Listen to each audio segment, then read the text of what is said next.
घर परिवार अभाव असुविधा ही मनीष को संघर्ष शिखाई थाए पिला मनीष होबार बाट देखाई थाए। मात्र वर्तमान जुगरे अभाव प्रायतः नथिला बेले पितामाता टंका को एबे निशा पाई पिला माने पानी भली उड़ाई दउछंती। सेहीपरि खूब शीघ्र टंका रोजगार करने चक्कर युवपीढ़ी ड्रग्स कंजेई भली निशा कारोबार करने को पछाऊ नाहंती। एहीपरि एक निशा कारोबार घटना जाजपुर जिला डोलीपुर अबकारी विभाग पक्षर नुआगाँ कुसुनपुर छकरे चढ़ाऊ हुई 37 ग्राम ब्राउन सुगर सहित बाइक जबत हुई जड़े युवक गिरफ होइछंती। सूचना मुताबक अबकारी अधीक्षक दिव्या किशोर थंडल निर्देश क्रमे डोलीपुर अबकारी विभाग अधिकारी विभु प्रसाद साहू नुआगाँ कुसुनपुर छकरे चढ़ाऊ करथिले। एही समय जड़े व्यक्ति ब्राउन सुगर बिकिबाकू नहीं आसुथिबा देखि गिरफ करनेथिले। तेबे गिरफ व्यक्ति जनक जाजपुर जिला कलिंगनगर अंतर्गत खुरुंटी ग्रामर विजय मल्लिकर 25 वर्षर पुओ पवित्र मल्लिक बोली जଣାपड़ी।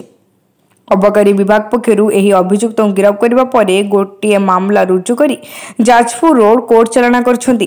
तेबे एही अभियुक्त निकटरू 37 ग्राम ब्राउन सुगर सहित एक बाइक जबत होइतबा सूचना मिली।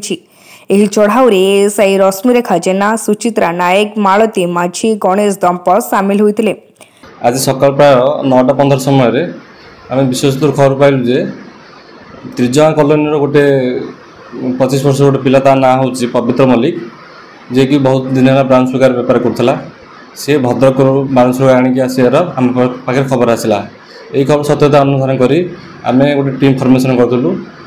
टीम आमर विभिन्न छक जगी गोले छक जगी मिल्टा छक जगी तो सी तार जो कला हीरो स्प्लेंडर प्रो बाइक रे हठात मिल्टा छक दे पास कर गला आसिक आम मिल्टा छक अटकईलु।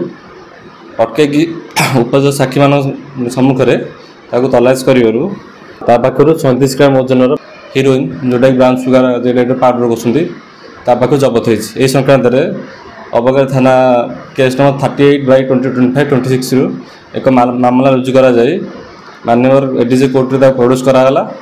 आम प्रिलिमिनारी इन्वेस्टिगेशन जानलु जे सी भद्रकर प्राय प्रतिदिन माल आने को जाए और सी गोटे हाबिचुअल अफेंडर माने बहुत दीर्घ दिन 2 वर्ष है पाखापाखि सी बेपार संक्रांत बेपार चली फर्दर इन्वेस्टिगेशन चली।